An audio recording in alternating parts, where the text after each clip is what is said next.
روزی سعید جمعه مبارک به شما عزیزانی از چشم دور ولی به دل نزدیک برایتان آسودگی و برای کار آرزو مندم. ساعت با وقتی پراگنده با وقتی مسکو 12 و دوشنبه باشد 14 روز است. در صورتی که اما روزه من شعله گل خوجه برایتان خبرهای تازه توجیکستان و جهان را تقدیم میکنم.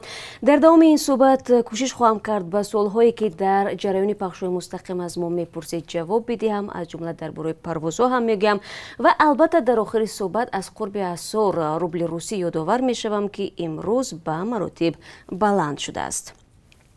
азия плюс бо такия ба манбаи худ дар ҳукумати тоҷикистон менависад мақомоти тоҷику узбек дар мавриди барқарор намудани парвозҳои доимӣ байни ду давлат аз 1 январ гуфтушунӣ доранд.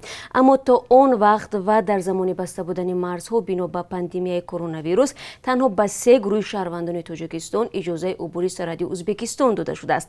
якум ба донишҷоне ки дар донишгоҳҳои тоҷикистон ва ё узбекистон таҳсил мекунанд. донишомӯзоне ки аз тоҷикистон ба узбекистон мераванд бояд ҳуҷҷати донишҷӯӣ ва маълумотномаи тиббӣ оид ба коронавирусро пешниҳод кунанд. ҳамчунин дар ин шабу рӯз шаҳрвандони тоҷикистону узбекистон ки дар қаламрави кишвари ҳамдигар ҳамсар ва ё фарзанд доранд метавонанд сарҳадро гузаранд. онҳоро зарур аст ки дар баробари шиноснома шаҳодатномаи ақди никоҳ ва таваллуди фарзандонро пешниҳод намоянд. ба гурӯҳи сеюм шаҳрвандоне дохил мешаванд ки аз истиёди ҷумҳуриявӣ муқобила бо коронавирус иҷозаи хаттии гузаштан аз марзро дошта бошанд. дар айни замон манбаи хабаргузорӣ гуфтааст ки душанбеву тошканд барои аз сар гирифтани парвозҳои мунтазам аз моҳи оянда машварат доранд. кумитаи ҳолатҳои фавқулодаи тоҷикистон аз хатари фаромадани тармат дар роҳҳои кӯҳии кишвар ҳушдор медиҳад. кумита бо такя ба маълумоти маркази обу ҳавошиносӣ мегӯяд дар қитъаҳои роҳҳои мошингарди душанбе хуҷанд, рашт, сангвор, лахш, кӯлоб, дарвоз, ванҷхорух, хорух ишкошим ва хорух мурғоб хавфи баланди тармафароӣ вуҷуд дорад. бинобар ин аз сокинон ва меҳмонони кишвар хоста шудааст ки аз сафару сайру гашт дар ин қитъаҳоиро худдорӣ намоянд. зимнан аз ҳафтаи оянда дар қитъаҳои махсусан осебпазири роҳҳои душанбе хуҷанд ва душанбе хорух 4 постгоҳи сайёр ва ё мобилӣ ташкил карда мешавад.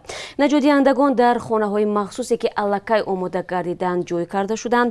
ба онҳо таҷҳизоти наҷотдиҳӣ аз ҷумла техникаи вазнин, хӯрокворӣ, маводи сӯхт ва либоси гарм дода шудааст.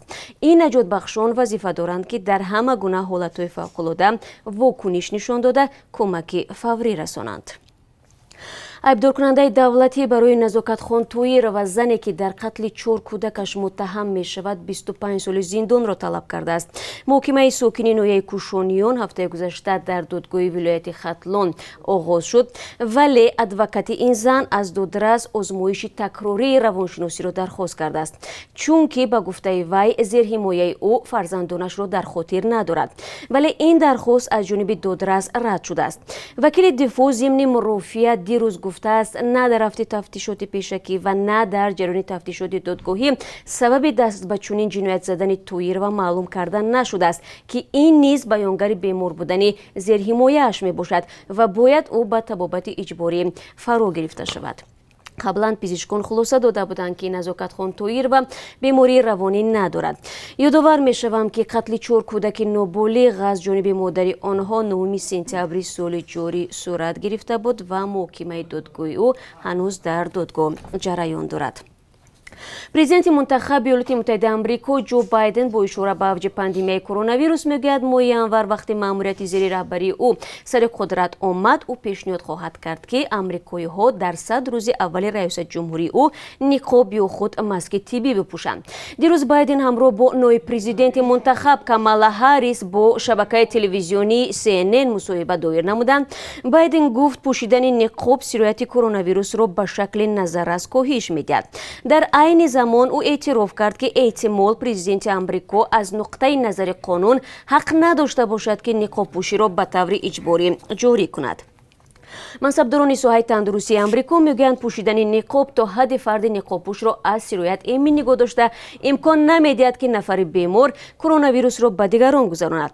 ширкатҳои ҳавоӣ, фурудгоҳҳо ва аксари нақлиёти амрико ниқобпӯшии иҷборӣ ҷорӣ карданд.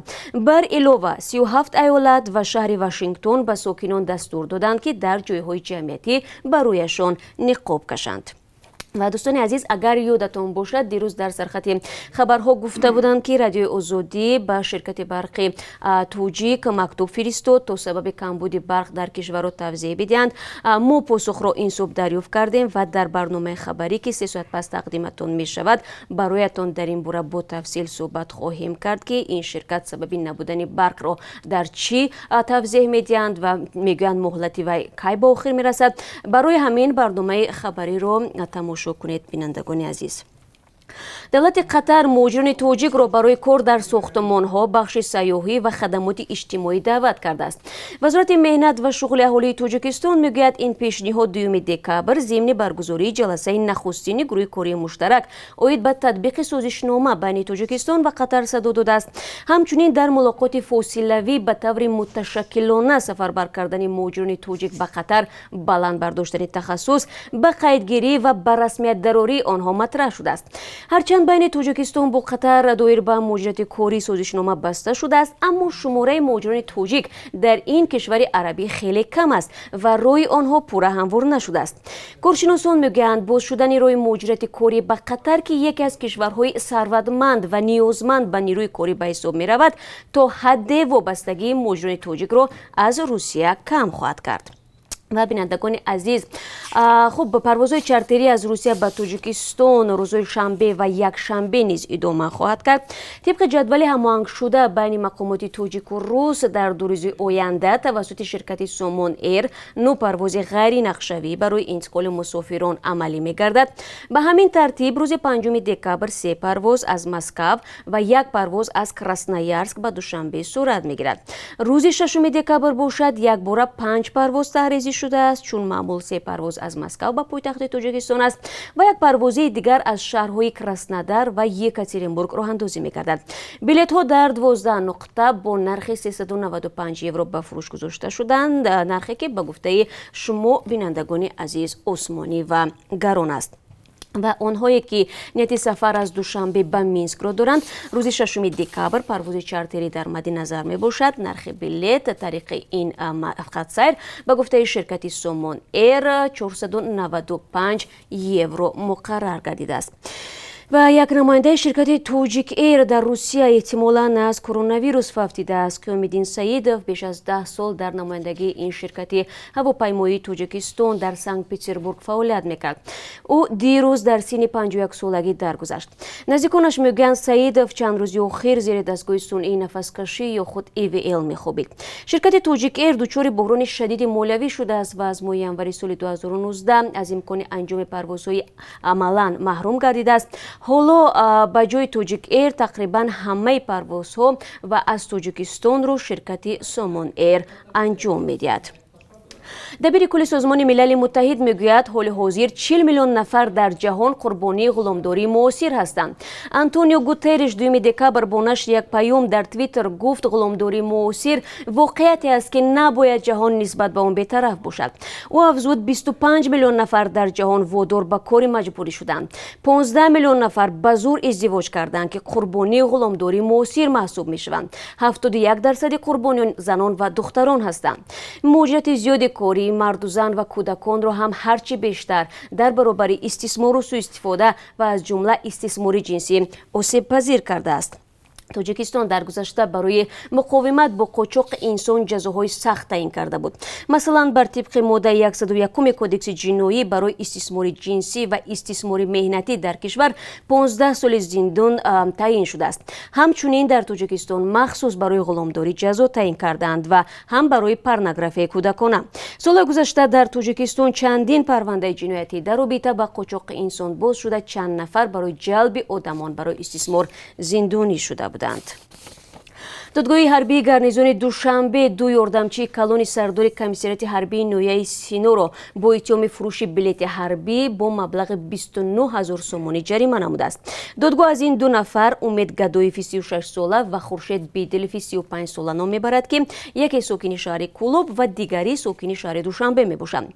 نامبرده ها روز 4 اپریل سال جاری از یک ساکن با نام دلیر میرزویف برای آماده کردن و دادن بلیط حربی قلبکی برای جیانک ҳамаянаш 4200 сомонӣ талаб карда маблағи мазкурро гирифтанд ва байни худ тақсим карда барои эҳтиёҷоти худ сарф карданд. додгоҳ Гадоев ва Бедиловро бар асоси ду банди кодекси ҷиноятии Тоҷикистон қалобӣ ва сохтакории санадҳо гунаҳгор донист. ин ду модда то чанд соли зиндонро пешбинӣ мекунад, вале додгоҳ дар қиболи Гадоев ва Бедилов бо ҳукми ҷарима иктифо кардааст.